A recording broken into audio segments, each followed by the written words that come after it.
And what is up, everybody? It's me, Eric, here to do my Game of Thrones Season 5 finale review called The Mother's Mercy. We've reached the end.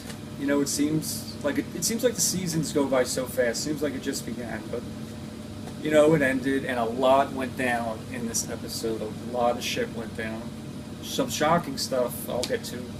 So I'm just going to get right into it, and I'll start with Stannis. So Melisandre's in her tent, sees that the snow was melted, so she goes to see Stannis and says, "My king, the Lord of Light has made good on his promise. The snow was melted, you can march now to Winterfell." She's like, "I've seen these visions in the fire, you will triumph, you will win." And he kind of shrugs her off, because he's clearly not happy about what he had to do last week. So then he leaves his tent, and he's greeted by one of his troops, and his troops tells him, "Your Grace, I have some bad news. Half your army has deserted you. They left in the middle of the night, and they took a lot of stuff with them." As soon as he says that, Melisandre just has this look of just sorrow. She closes her eyes, and I think she realizes that everything she thinks is wrong.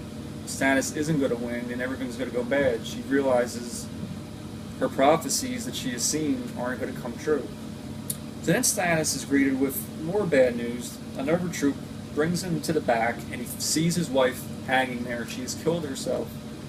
Obviously, she can't live with what happened last week, but I didn't really feel bad for her, because she never showed any love towards Shireen whatsoever until the very, very end, when it was too late. It's like, sorry, too little, too late.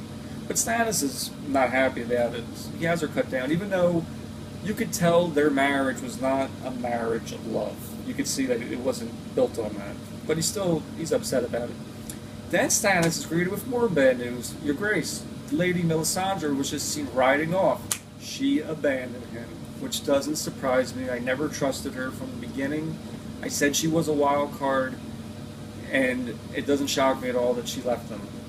But I can't even imagine what he was thinking at that point. But he marches on with what's left of his army to Winterfell. He sees Winterfell, and he says, "The siege begins at sundown." Sunset. But his troop comes and informs him, "Your Grace, there isn't going to be a siege." You then see this massive Bolton army charging at him. They clearly outnumber Stannis' army. But he being Stannis takes out his swords, and everyone fights on. But then the scene cuts to, you see most of the Baratheon army is dead. It wasn't a fight at all. It was more of a slaughter. Stannis, though, being the great warrior that he is and the swordsman, is still alive. He's hurt, but he's still alive. Two Bolton men try to kill him. He kills them, which I love, because if he's going to go down, he's going to go down fighting. But finally, his wounds get to him, and he lays at beside a tree, and I think he starts to reflect a little bit, and he starts to realize how it was all for nothing. Killing Renly, the sacrifice of Shireen, it all amounted to nothing. And then all of a sudden, Brienne shows up. She's there because Podrick informed her that he saw the Baratheon men, and Stannis Baratheon, and she, of course, wants to revenge Renly, so she shows up and says, "I am Brienne of Tarth. I was Kingsguard to Renly. You killed him with black magic." And Stannis doesn't deny anything. He says, "I did." And she says, "In the name of Renly, the true king," which he wasn't. Okay, look. The line of succession is the line of succession. Robert died. His children are all illegitimate. Stannis was the elder brother. He was older than Renly. The throne was his. That's just the way the line of succession works.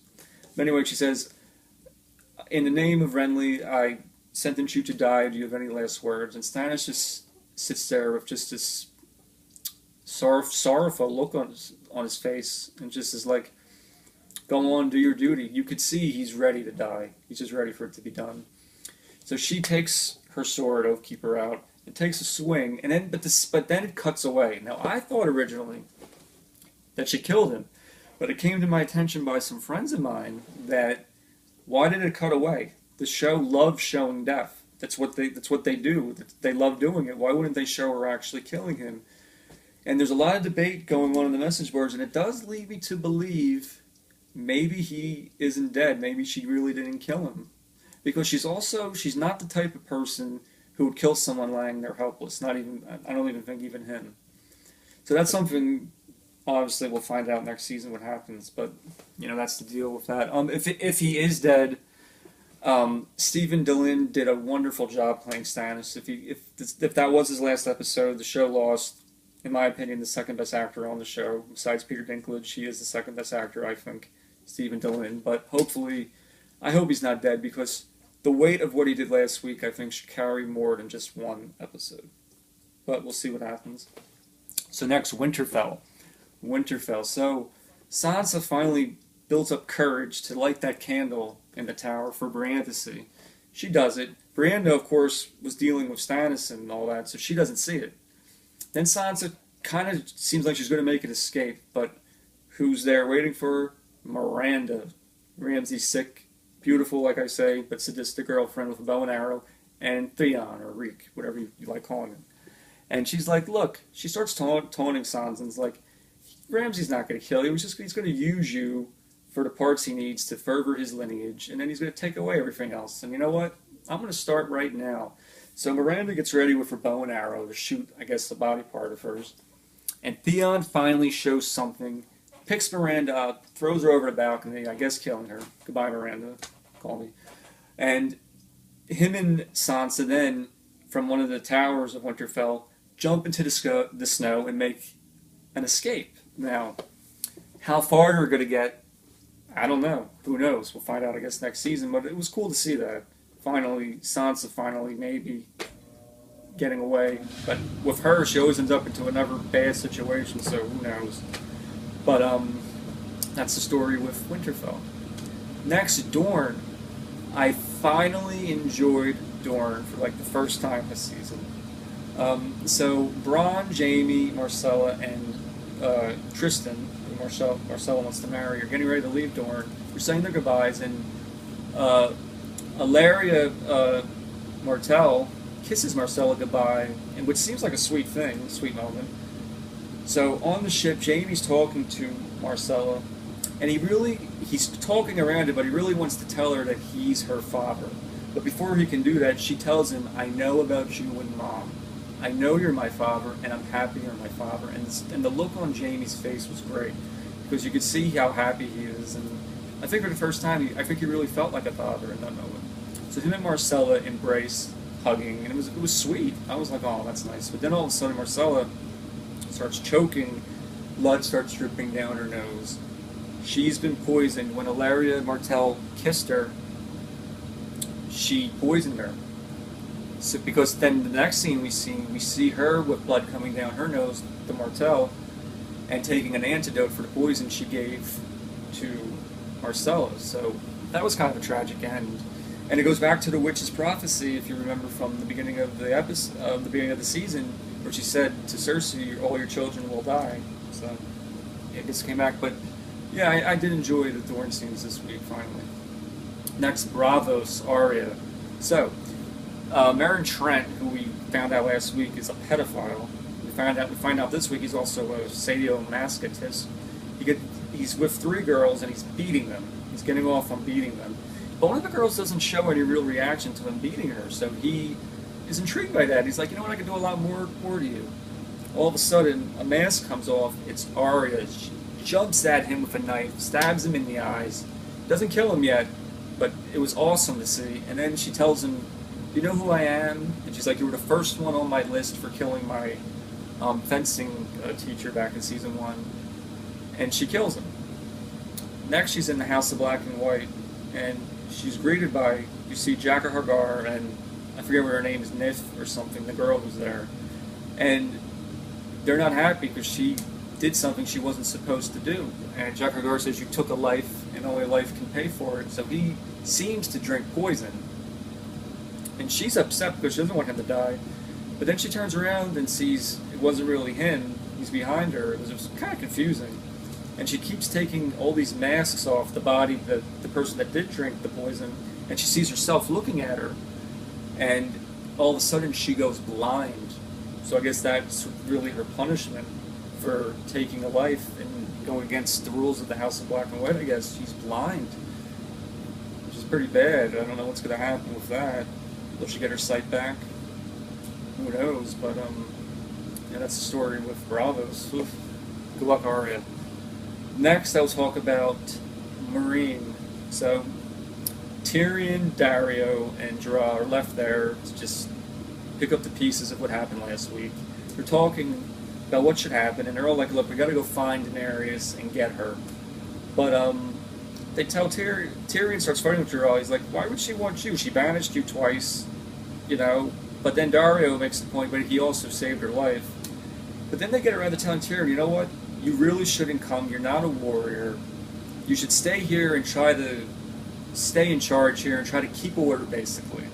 He's like, they're not. They're both like, they're not going to listen to me. They don't know me.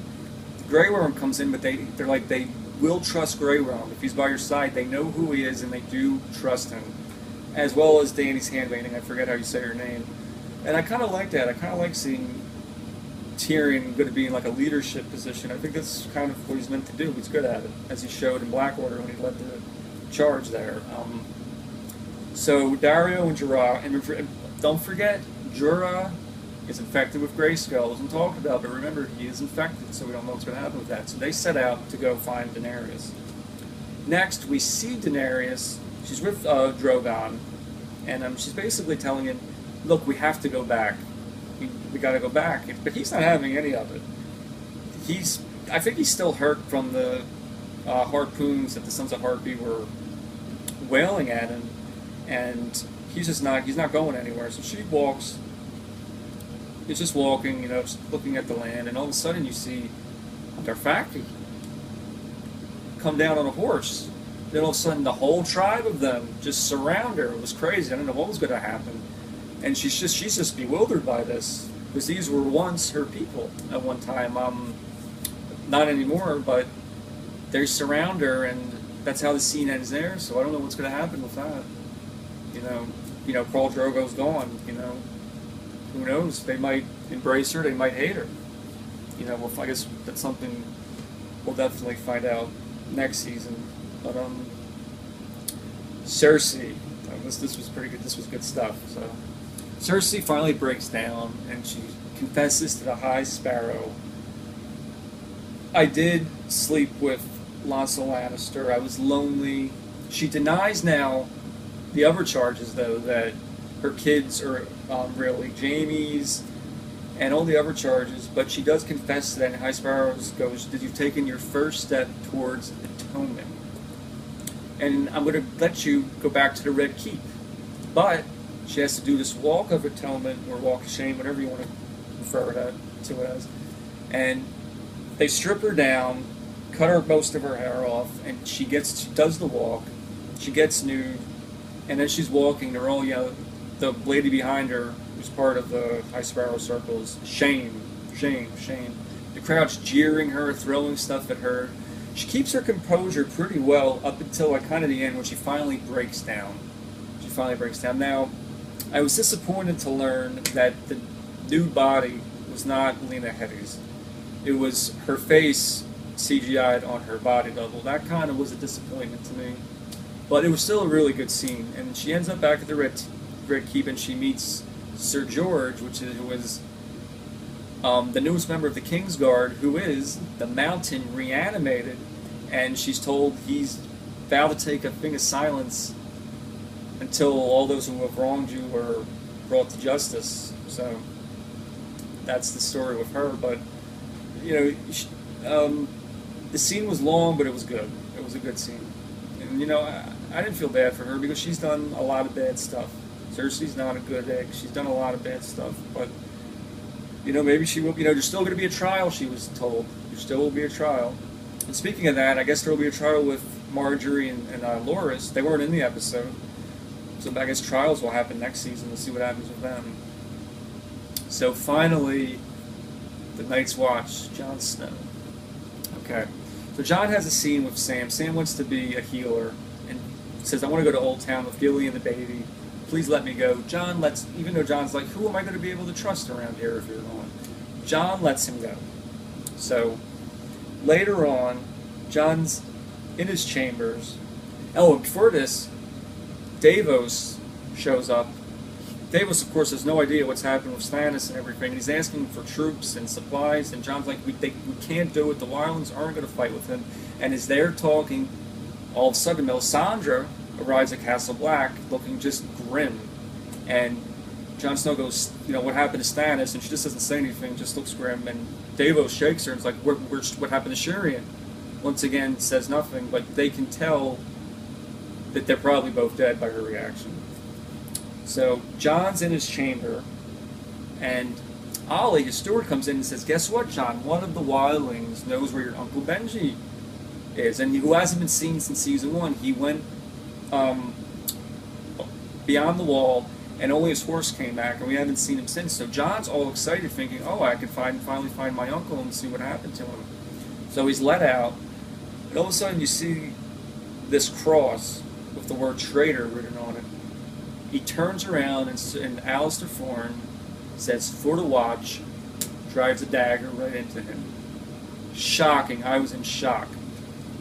The other members of the Night Watch, one by one, say the same thing. For the watch, they keep stabbing him repeatedly. It was tragic. Then finally, Ollie, his steward, comes up.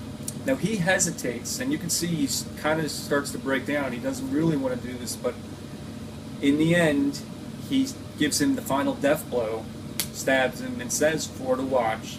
They all walk off. Now, you can bet Alistair Thorne orchestrated this. And if you remember earlier in the season, Stannis warned Jon. He said, send him away. And Jon said, I always heard, keep your enemies close. And Stannis said, whoever said that didn't have many enemies. So you can bet he orchestrated it. And at the final shot of the season is Jon laying there dead.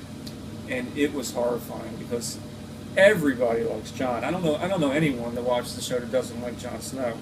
I'm told in the books he is the main character, and it was really shocking to see. There's some speculation. Some people think he could be maybe revived by Melisandre. I don't know. The actor, though, who gave an interview, said, to my knowledge, I'm not coming back in season 6. I am dead. Maybe he's lying. I don't know, but that's what he said. But he looked at it.